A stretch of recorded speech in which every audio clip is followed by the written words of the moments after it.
মানে মিলামিশা মানে একটা শারীরিক স্বামী স্ত্রীর মতো আমার সাথে মিলামিশা করছে। তো করার পরে হচ্ছে ও আমাকে জায়গায় জায়গায় আবাসিক বা অনেক ধরনের জায়গায় জায়গায় আমাকে নিয়ে এখানে রাখা হয়েছে। তো এখন আমি ওকে বলছি যে তুমি আমাকে বিয়ে করো, বা আমার বাসা থেকে বিয়ের জন্য চাপ দিতেছে। তো এখন আমাকে বিয়ে করতে চাইতেছে না, ও বলে যে আমি পারবো না আমার ফ্যামিলি ছাড়া। তাহলে ও আমার যদি বিয়ে না করবে তাহলে আমাকে কেন আশ্বাস দিবে? আমার বিয়ে ঠিক হয়েছিল, ওইখান থেকে হচ্ছে ও আমাকে বলছে যে আমি তোমাকে বিয়ে করবো, তুমি বিয়ে বসো না তাহলে আমি মারা যাবো, হ্যান করবো।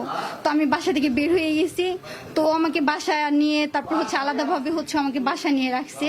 তো এখানে আমার কিছু খরচ দিত, তো একটা স্বামী স্ত্রীর মতো মানে ও আমার ওই বাসায় যাতায়াত করতো।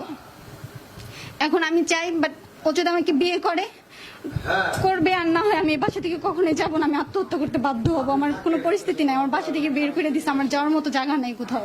বহুবার মানে এমন গেছে যে সপ্তাহে 2 বার করেও ও আমার কাছে গেছে। কোথায় কোথায় তোমাকে নিয়ে যেত?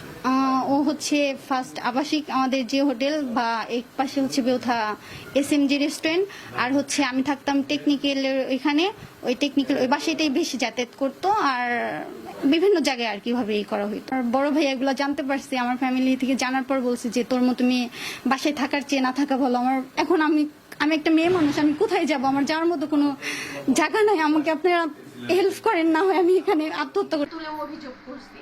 3 বছর রিলেশনের ভিতরে তুমি এতদিন কেন আসলে আজকে কেন আসলে এটা বলো? আসছি ওই যে তুমি আমার সাথে ফিজিক্যালি এতদিন আশ্বাস দিছো, কি তুমি আমাকে আশ্বাস তুমি আমাকে বিয়ের আশ্বাসে তুমি আমাকে আমি তো বিয়ের আশ্বাস দেই নাই তোমার। তুমি আমাকে বিয়ের আশ্বাস আমি তোমাকে দেই নাই। ও আমাকে বিয়ের আশ্বাসে আমাকে ধর্ষণ করছে। প্রতি মুহূর্তে ও যখন তখন আমাকে ডাকতো যে তোমার এখানে আসতে হবে। আমি ওকে ভালোবাসি টানে আমি দৌড় পেরে এখানে যাইতাম। কোথায় যাইতা তোমরা?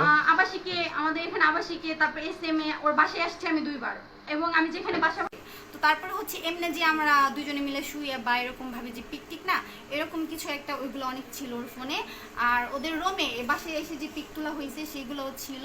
এখন আমি জানি না আদৌ তোর ফোনে আছে কিনা, না অন্য কোথাও লুকাই রাখছে কি, এটা আমি শিওর জানি না। কিন্তু আমি ওকে বলি মানে যদি ও আমাকে বিয়ে না করে তাহলে আমি আত্মহত্যা করতে বাধ্য, আমি এখান থেকে যাবো না। একটু পিছিয়ে নেই। ঠিক আছে ভাই ধাক্কাই দেন।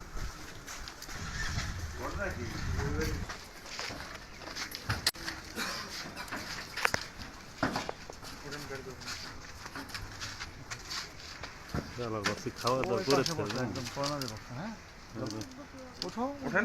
যাও। হ্যাঁ একদম ওই পাশে কর্নারে বসো, ওই একদম কর্নারে যাও।